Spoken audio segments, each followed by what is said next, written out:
Kaya hinahamon ka namin, Pangulong Bongbong Marcos,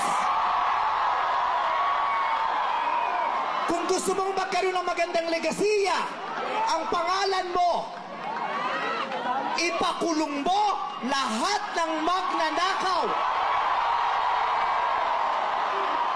Nakatingin kami sa iyo, Pangulong Bongbong Marcos, at inaasahan ka namin, hindi dahil sa idol ka namin, kundi dahil sinaswelduhan ka namin at inaasahan namin na tutuparin mo ang inuutos naming mga employer mo.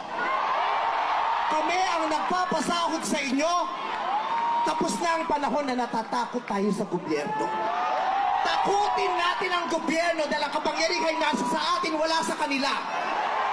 Nakatingin kami sa inyo. Ipakulong lahat ipakulong. Tawiin ang mga ari-ari.